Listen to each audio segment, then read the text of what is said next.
Hey, what's up, everybody? Carlos Credle here with the one and only, the Credle Group. Just wanted to share some knowledge with you all.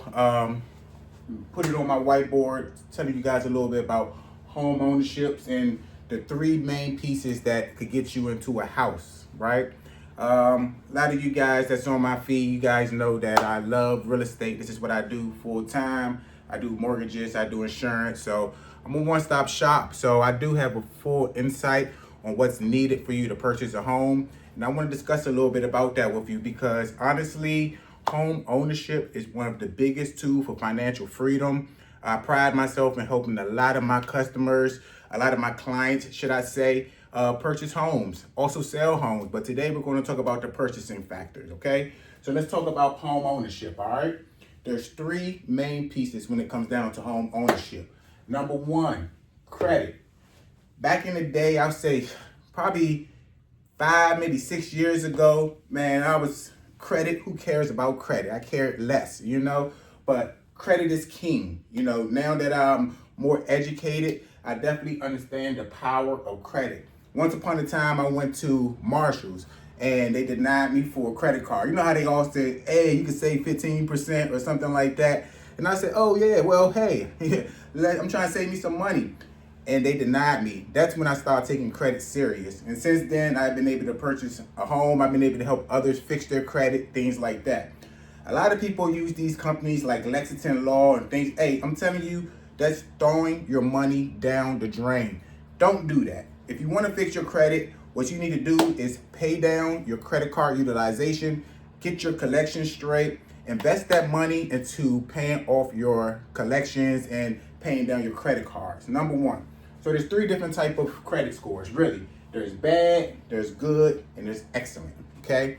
So bad credit is usually something that's below 600, to be honest, Honestly, as hard as it is to get good credit, it's just that hard to get bad credit. You don't get bad credit overnight. You see what I'm saying? For you to get bad credit, you have to not pay people. You have to go into delinquencies. You have to go into collections. You're just not paying your bills. And hey, we all been there before, right? So if you want to get to good credit, what you have to do is you got to start paying your bills. There's different ways to do that, right? One thing that you could do is you could call the collectors and let them know that, hey, I'm trying to pay a certain portion of your bill or whatever it is in collections. Usually they'll allow you to pay that and then they'll take it out of collections. The thing about that is it still will be as a partial payment. It's better than not paying it at all, right? So that's why I would recommend. The next big thing is credit card utilization. You want to keep that low. You know what I'm saying? Like 30% is the key. But me personally, you see the biggest jump if you can keep it right there between like 7 and 10%. If you pay your whole credit card off, you'd be surprised that it actually will make your credit score drop. So you want to keep it around that 7 to 10%. All right, what's good credit? Good credit to me is something that's above a 680, a 660, because that allows you to take advantage of some of the programs, DPA, down payment assistance. We're going to discuss that a little bit later. I hope you guys could see the board, right? So, excellent credit. Let's talk about excellent credit. Excellent credit is probably like around anything's above a 700. You can get up to 800 in credit score, 850 to be exact. But usually anything above 780, 760, you're not going to really grab too much more benefits. So that's excellent credit. That's where you're getting the best rates. I mean, the people are running to you. You probably get credit card, mail, hey, Capital One, Chase, all of them are sending you credit card applications in the mail. That's how you know you got good credit. If you're getting credit cards from like Credit One, not Capital One, Credit One and Capital One, but definitely Credit One, your credit is probably just okay. They're trying to help you build your credit. But this is the power of credit. You have to have credit to purchase a home, okay? The next thing is income. Let's discuss income, okay? There's two different types of incomes. There's W-2 income and then there's the 1099 income. It's a big difference. Okay, let me try to see if I can explain the difference between a W-2 and 1099 income. W-2 is pretty much you're working for an employer, you're a government worker, you may work at fast food, you may work in hospitals. It's W-2. They're taking your taxes out, right? Uncle Sam has already got his hands in your pocket. You're paying your taxes. That's W-2. This is by far the easiest way to purchase a home is with this W-2 income. because they're paying your taxes. And this is very important and required in purchasing a home. But let's just say that you're an independent contractor, right? Like myself, a realtor, or you're a contractor, or you own your own business, right? That puts you in the 1099 income department, all right? The 1099 income, this means that you have to pay your taxes. Pay your taxes, right? And this is, when you look at your tax returns, there's this little thing on the line that say taxable income. Most people, what they do is they write off all their taxes so they don't got to pay Uncle Sam. This is a problem when you're trying to purchase a home, because you could only use the income that you're paying taxes for. So what I recommend for people to do who have 1099 income is to get on a payment plan, some type of payment arrangement. You have to make at least 2 consecutive payments for you to utilize this 1099 income, which means you got to call the IRS. You got to get on the payment plan. You got to get it accepted, right? And then you got to make the payments consistently, right? And if you don't pay your taxes for year 1, year 2, year 3, it keeps going up and up and up. The problem with being on the payment plan is that it stays stagnant. Actually, it kind of goes up because they hit you with fees and taxes, things like that.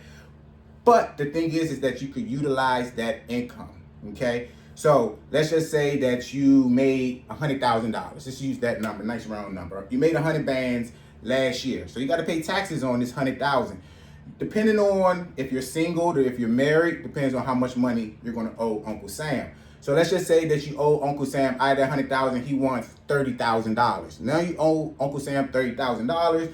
You get on the payment plan. That payment plan usually will probably be about $200 to $300 every month. Okay. This take away from your DTI, your debt to income. This is something I did not include on here. What your debt to income is allows you to know how much money you are qualified for when you're purchasing a home. But that's for another day, another conversation, right? So this is the difference between W-2 and 1099 income. W-2, taxes already coming out. 1099, you gotta pay your taxes, okay? Me personally, I work with both. I can help you get into a home if you're W-2 or your 1099 income. Whichever you got, I can help you. So give me a call if you try and purchase a home and you failed through working with another realtor, another lender. Me, if you know me or if you worked with me, I done got people in the homes who didn't even know they could get in the homes. That's going to bring us to our next and our final big piece. That cash to close. Money, money, money, right? To purchase a home, you have to have some cash to close, right? That includes the down payment, and that includes the closing costs. People get this really mixed up because they think that you just need to put down your down payment, which is for FHA 3.5%, for conventional is 3%, right? So let's just use a nice round figure, $100,000. That means that you would need to have $3,500 if you want to put down and buy a house for $100,000 for your down payment, okay? The thing about that, that's only the down payment. That's not the the closing costs. Closing costs in Maryland is usually between 4 to 5%. It could be a little bit more if you have to pay for points, right? Which usually is associated with your mortgage to lower your interest rate, right? Rather than par rate. So a lot of people pay a little bit more. Sometimes it's up to 6% for the closing costs on top of the 3.5%. So I tell people the rule of thumb is to have at least 10% of your home value for you to purchase a home. So let's just say there's no houses for $100,000 in the DMV. I can tell you that right now. Maybe if you go deep Baltimore, you can find a deal of the deals, right? But there's still going to be, it's going to be more than 100 bands, right? So let's just use $500,000 because that's about the typical average price for a home in the DC area. And where I'm at, I'm in Montgomery County, so it's even a little bit higher. So $500,000, you'll need about $50,000 for you to purchase a home. People don't know that. But how do you get to that $50,000? So there's ways to combat this, your cash to close, right? You can use your money from your 401k. People have been saving up and putting money into their 401k. You can utilize that money and then you can pay yourself back, To me, it's so much better to use your money to purchase a home than to keep it in your 401k because you can't touch that until you're like 65 anyway. They tax you out the yin yang. And the home ownership, you get equity. It's just a better investment, okay? The other way that you can get some money is from the seller. You can get seller help. Big piece, right? People, they don't know that you can get up to 6% 6% on FHA, and I believe it's 3% closing cost help for conventional. So the seller can give you 6%. So technically, the seller could pay all of your closing costs, right? Technically, not your down payment. Remember, two different things: down payment, closing costs. Down payment, closing costs. Okay. So the seller can technically pay your closing costs. This is usually on a home that needs some type of renovations. The property is not selling on the market. You know, it's not so desirable. Any home that's very desirable, you can forget about closing costs. You're not going to get it. Forget about it. But I have helped people get closing costs, and technically, I have helped people get a check. I mean, people have got a check to purchase a home through me before, and that's an amazing thing to get paid to buy a house, right? Now, that's because the DPA, which is down payment assistant, right? There's different programs like the MMP, the Merlin Mortgage Program. There's a lot of different programs, 100% financing that we can get you plugged into, where you don't have to come down with that 3.5%, okay? So let's just say you're able to get that seller help and you're able to use one of these DPA programs. That's how you get paid to purchase a home, okay? There's a catch about these DPA programs. The catch is they have higher interest rates, which means you're paying more monthly, you know? So I tell people this, you don't marry the interest rate, you just date it, you know, like me, you know, you just dating, you know what I'm saying? And you're not gonna marry it, no way, Jose, you know what I'm saying? So interest rates, they fluctuate. So I tell people, purchase that home, get into it. Don't sweat the interest rates. It's about acquisition, because guess what? Renting, you're paying 100% interest rate. You can forget about it. In 10 years, if you're renting and you're spending $2,000 a month, so you're talking about $24,000, times that by 10, you're talking about $250,000 in 10 years. 10 years ago was 2015. It seems like yesterday to me, you know? So time flies. Before you know what it's going to be here. Hey, home ownership, man. Break those chains, break those chains, break those chains. Man, you hustle, you execute, and you give me a call. I'm going to get you into a house, because that's what I do, and I love to do it. So if you're thinking about purchasing, you're thinking about buying a home, hit me up, Carlos Credle with the Credle Group. You know I got them homes, and you know I got them loans, man. Hey, that's what we do, baby. Y'all have a great day. It's nice weather out here, and y'all stay blessed. 100.